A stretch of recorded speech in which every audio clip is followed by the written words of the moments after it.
mixed use is I what know. they're. I know. Okay, sorry. Sorry. We just haven't caught up for a long time. Our girls are ready to go home. They've had a hell of a week. Okay. It's been a hell of a month. Yeah. I'd like to call this meeting of the Eureka Springs Hospital Commission meeting to order. Can we start with roll call? Brian Myler, Commissioner. David Carlisle, Commissioner. Kate Dryer, Secretary. Sharon Doremus, Commissioner.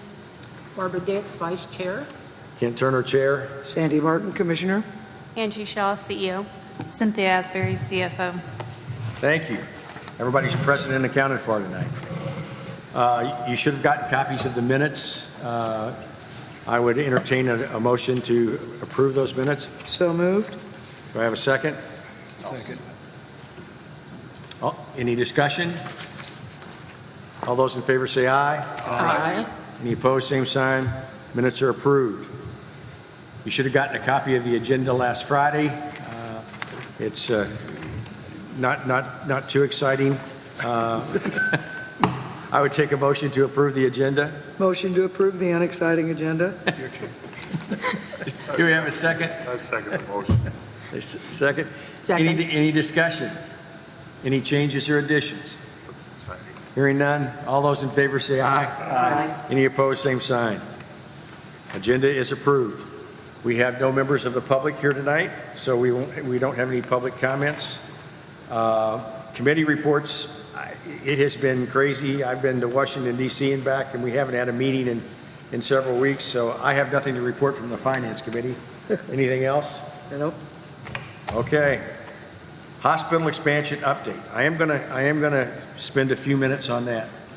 While I was in Washington, I had a dedicated meeting with Senator Bozeman about hospital funding. He and his staff, they had some suggestions. They had some suggestions, comments. One was that I needed to talk to somebody specifically, some specific people in Congressman Womack's office. I saw Congressman Womack several times during the course of the week, but didn't have the right staff there. So I actually left and came home a day early to, in fact, make contact with his office in Rogers. I have talked to people in his office in Rogers. They sent me back to Washington, D.C., and Washington, D.C. has sent me back to Rogers. The person sits right next to the first person I was talking to. So. I have not made contact with them. I did get commitments from the staff, from Senator Bozeman and from the staff, to help us any way possible. The thing that came to light is that we have got to relook at the hospital. We're not going to be able to convince anybody to give us the amount of money for a hospital that did inpatient originally, and now we're going to convert it to a hospital that doesn't do inpatient, and take a look seriously at a lot of the other parts of the building that may not be necessary or may not need to be as expansive as possible. I'm going to get a hold of Tom, and just to give you a heads up, that's what I intend to spend our entire hour or so on this next Saturday meeting, is talking about that and what we think we need to do. We need to cut the size of the building down. That'll cut the cost of the building down.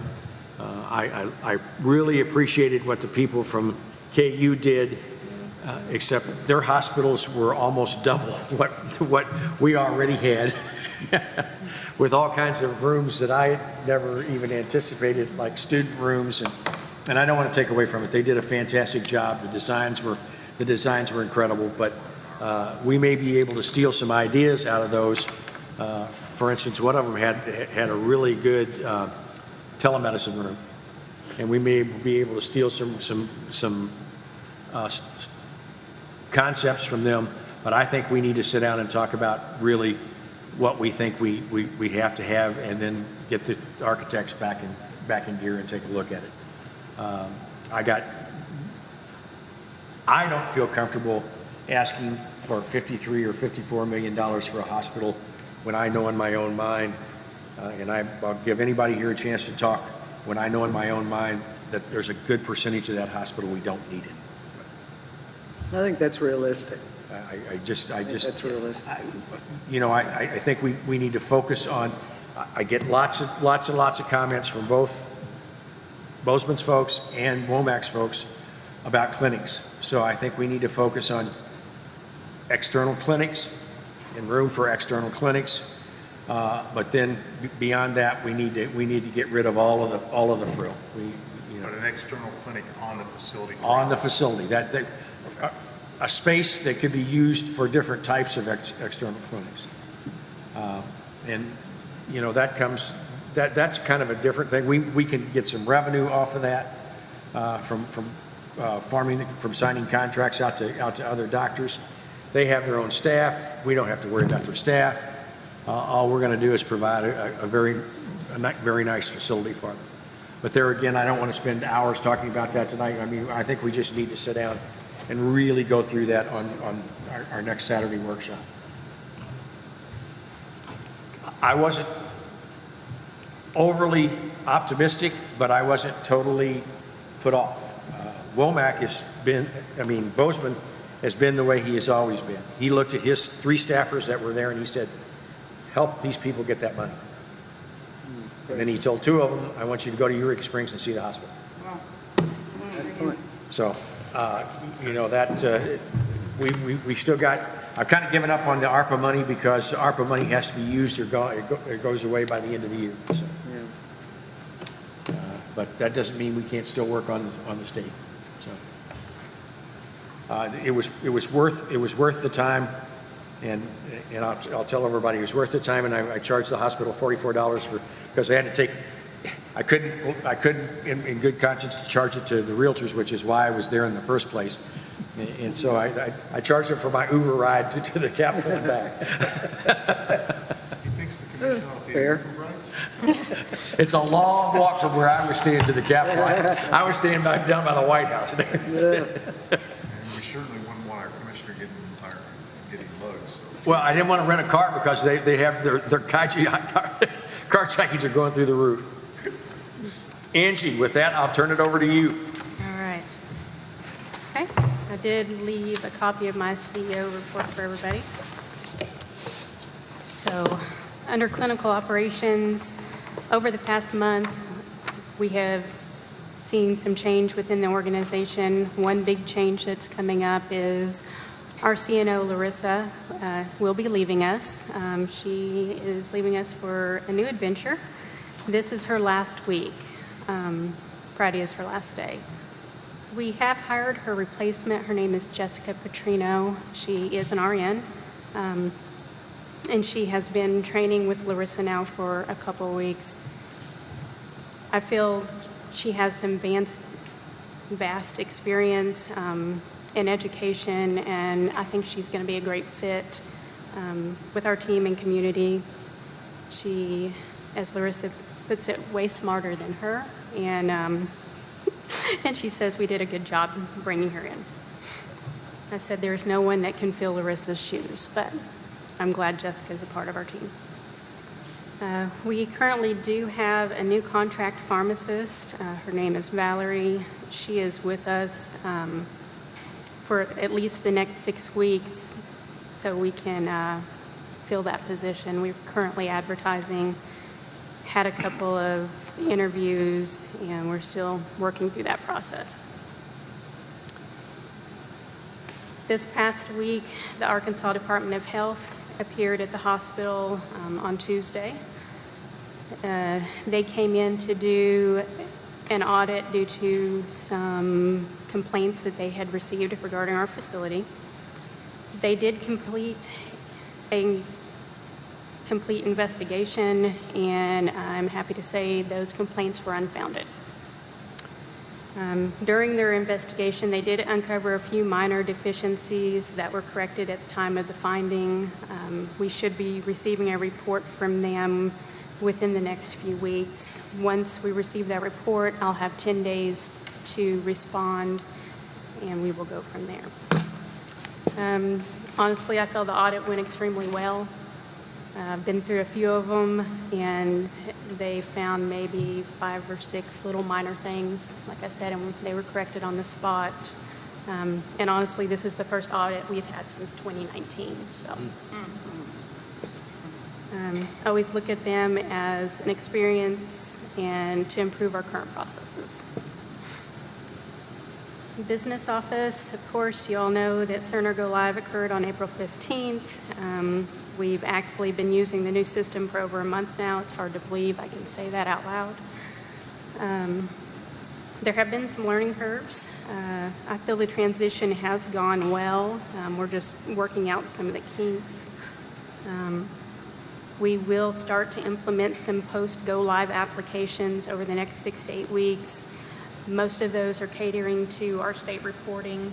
We will no longer have to do it manually. The system will help us complete it. So we just had to wait for data to add up before we could implement those. Also, we completed a 6-month follow-up call with the state-appointed agency Alvarez and Marsal Consulting. If you can recall, they are the group that assisted us in obtaining the grant this past fall. We discussed how the REH transition was going, as well as the Cerner implementation and the effects we have seen post-go live. We also discussed fund usage, as well as our thoughts on moving forward with any new service lines at this time. I felt like it was a good call. I know that they will continue these follow-up calls, I believe, at 9 months and then again at 12 months. We advised them that our focus was, for these last few months, has been Cerner's Go Live. And now that we have some breathing room, we're going to start looking at potential opportunities and new service lines that we can bring into the community. And this past Friday, I met with the auditor that completed our legislative cybersecurity audit, which was also a requirement for the grant received. They had conducted their audit back in January and had contacted me last week to set up that discussion on what their findings were as they pertain to the 9 cybersecurity standards. And we discussed how we rank with other hospitals our size. Throughout the discussion, our facility was even with the other facilities our size, and there are areas that we can make some improvements. And several of those actually, as we transition to Cerner, help to meet those standards. So there's just a few other areas that we need to focus on. It seems this past month we thought, Go Live was going to be rough, but I feel like we've gotten past that. We weathered our storms, and hopefully it's going to be smooth sailing from here on out. Oh, what a fun week you had last week. At least we hope. We hope it's going to calm down. I don't think we can take much more excitement after last week. Questions for Angie? You also noticed you also included everybody in report of the management, marketing report. Yes, there is a marketing report. One thing I just want to say is just thanking Samantha. She did a great job. Last week was National Hospital Week too, and she always does a great job of making sure our staff are taken care of during that week, whether it's meals provided every day or raffles, and she just did an amazing job as always. So Angie, they feel like our security is okay?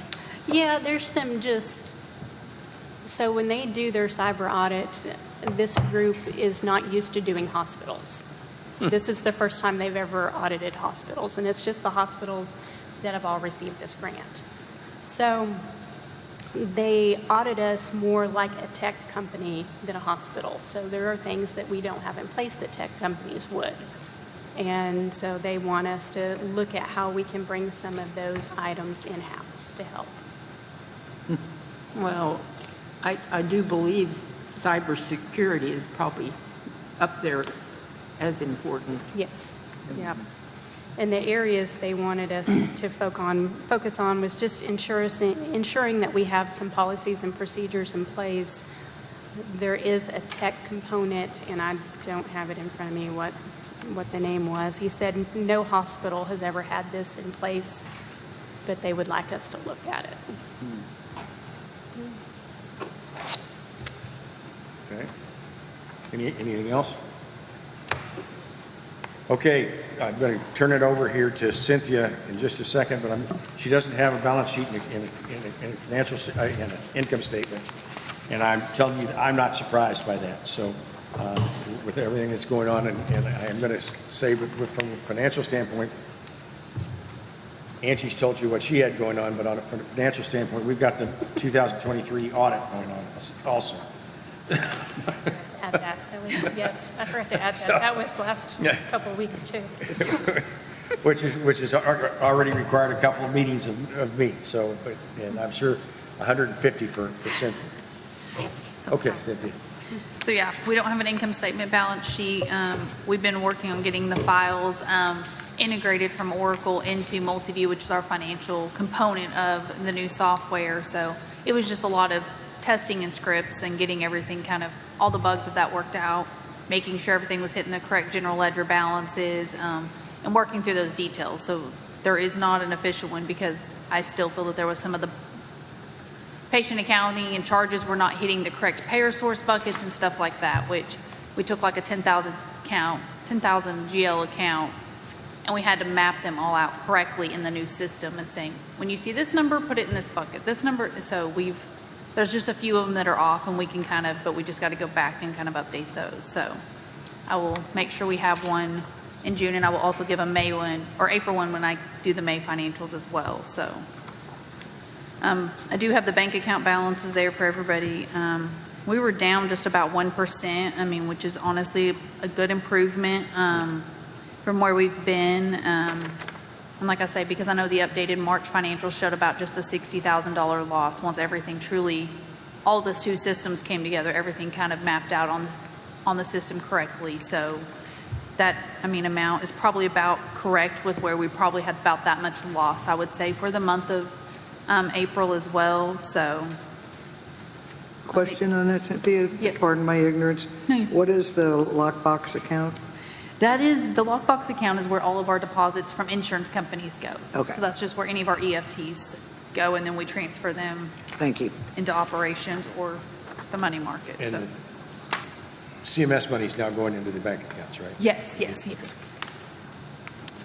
And the next page is going to be our revenue usage and summary, which it is up about 3%.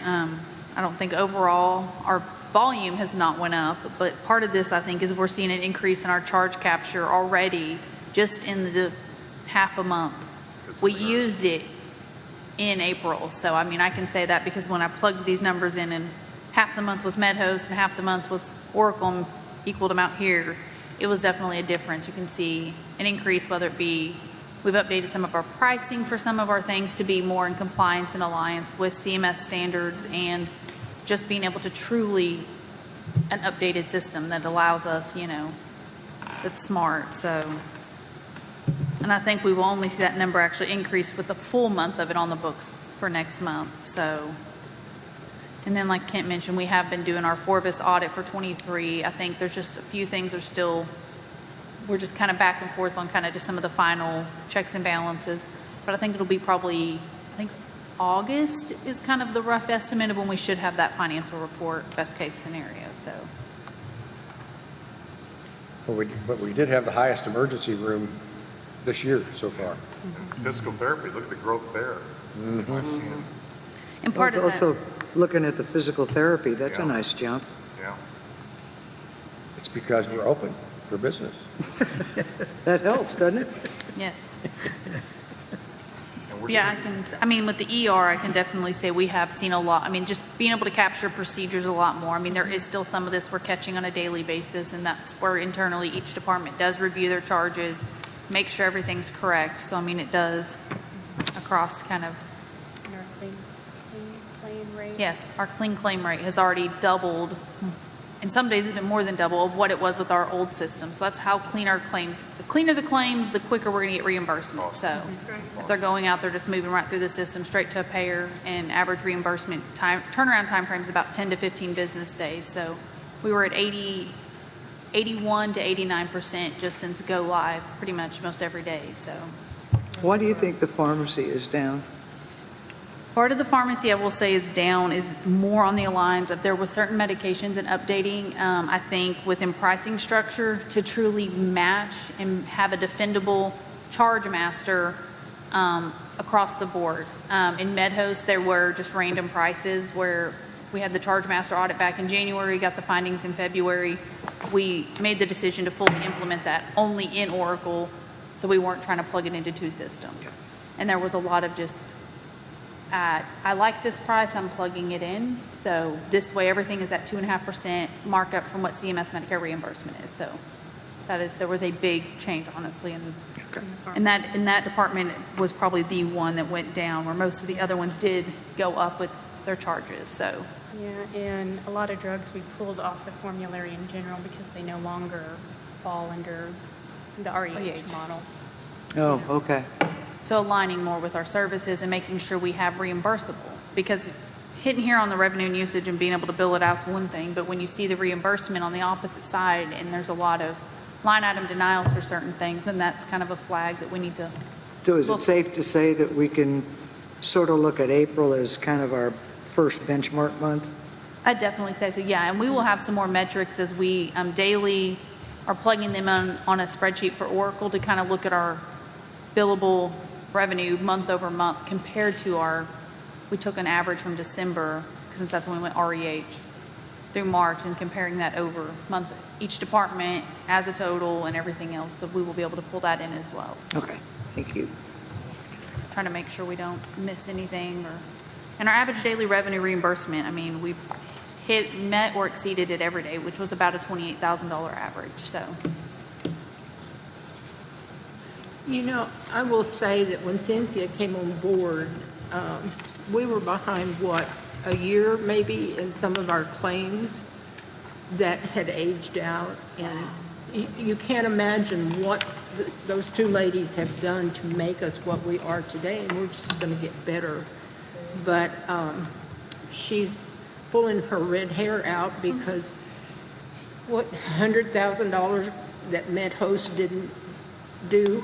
We found about 180, some almost 200,000 once we look back at the past year of just claims that was sitting out in our clearinghouse.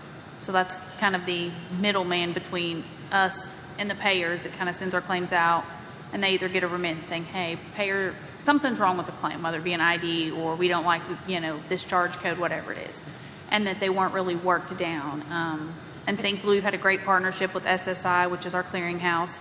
Our consultant there, Jim, has been phenomenal. He spent extra time with me, and him and I worked down all of those claims down to less than 40,000. I think we were at 30-some thousand when we wrapped up last Friday. So just trying to fix them and get them out the door. So we've. So on top of all of her other jobs that she does, this was thrown in her lap, and she had no idea that if they were out there or that, so. Yeah. The Oracle program ought to help us really clean that up, correct? It is, because with Just the way it communicates. with all of our new systems in place, there's a lot more checks and balances and a lot more reports you can run out of, not just Oracle and then SSR Clearinghouse, because with having this changeover, I've been able to have some actual training in SSI, and they've adjusted things and updated reports, so there's a lot more numbers in your face. Every day, these are the reports you kind of log in, can look at the dashboard and kind of see those key metrics and things to stay on top of. Something we were paying MedHost to do, but they really weren't doing, so. And everything's combined now. Everything's integrated. That's Yes. MedHost was a horrible system. That's why we ended up where we were at, because it was just it wasn't working, and they weren't working, and they were charging us an arm and a leg. And it was just bad. It was just bad business. Told you so. You don't really want to go there. Okay, anything you all want to add on the Oracle Cerner financial one? Sounds like it's going some. Glad it's That's over. great. Glad glad it's over. I feel like the largest part is over, so like I said, it's just tweaking Working the through the, little hiccups here and there, but in all, I think it's an extremely efficient system, and we can see it already. definitely. Commission comments.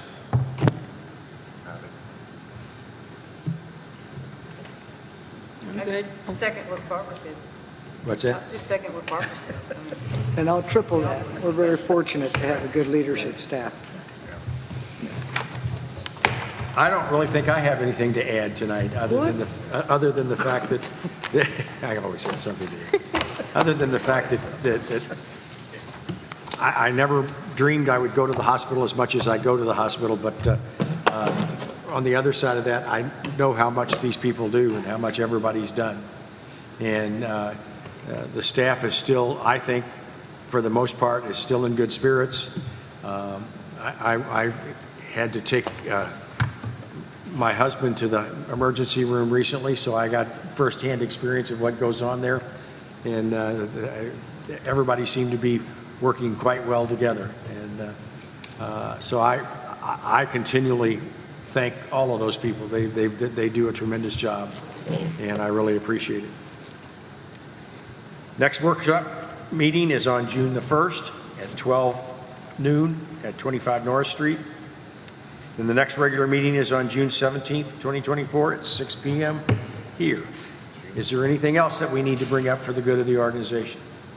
If not, I would entertain a motion to adjourn. So moved? Do I have a second? Second. All those in favor say aye. Aye. We are adjourned.